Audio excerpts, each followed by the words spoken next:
Assalamualaikum warahmatullahi wabarakatuh.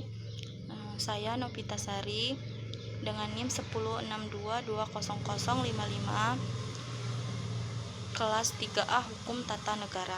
Di sini saya akan menjelaskan materi hukum pidana tentang kesalahan dan kesengajaan dalam tindak pidana.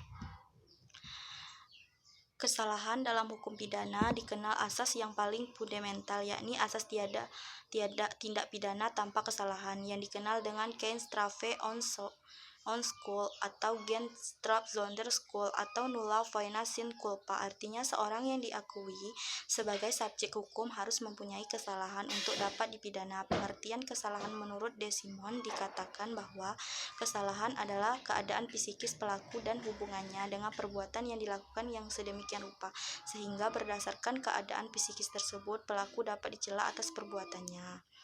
2.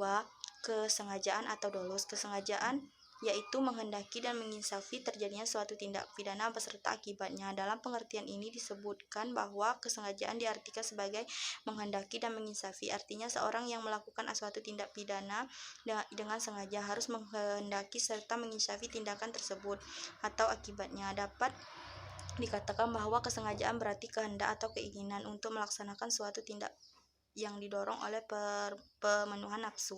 Contoh kasus, seorang warga menusuk sebilah pisau kepada teman yang bercanda hingga menyakiti hatinya. Karena tusukan pisau tersebut, temannya meninggal dunia. Kesengajaan akan terlihat bila warga tadi menghendaki kematian temannya.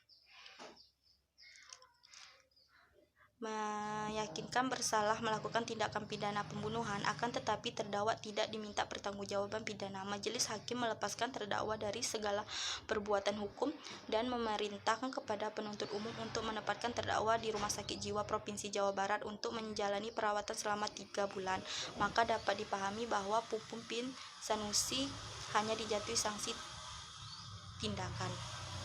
Kesimpulan dari materi yang di atas adalah yang dimaksud dengan pertanggungjawaban pidana ialah menentukan keadaan seorang pelaku perbuatan pidana kepada dapat atau tidaknya seorang pelaku tersebut dijatuhi pidana karena perbuatan pidana yang telah dilakukan orang itu. Di dalam pertanggungjawaban pidana akan ada beberapa syarat yang dipenuhi yang membuktikan bahwa seorang yang melakukan perbuatan pidana tersebut dapat dipidana. Supaya pelaku perbuatan pidana dapat dijatuhi pidana, maka disyaratkan bahwa perbuatan pidana yang dilakukan harus terdapat unsur-unsur yang telah ditemukan dalam perundang-undangan pidana. Selain itu juga dilihat dari sudut pandang kemampuan pertanggungjawaban pelaku, apakah pelaku tersebut mampu mempertanggungjawabkan pidana atau tidak. Maka dapat disimpulkan bahwa seorang dapat dijatuhi pidana apabila memenuhi syarat-syarat dalam pertanggungjawaban pidana. Menurut Moel Jatno, syarat-syarat dalam pertanggungjawaban pidana diantaranya adalah 1. Seorang telah melakukan perbuatan pidana. 2. Dilihat kemampuan pertanggungjawaban oleh seorang yang telah melakukan perbuatan pidana. 3. Adanya bentuk kesalahan baik berupa kesengajaan atau kelalaian dalam perbuatan pidana. 4. Tidak ada alasan pembenar atau alasan pemaaf yang menghapuskan. Baiklah, itu saja materi pertama yang bisa saya jelaskan. Saya akhiri. Wassalamualaikum warahmatullahi wabarakatuh.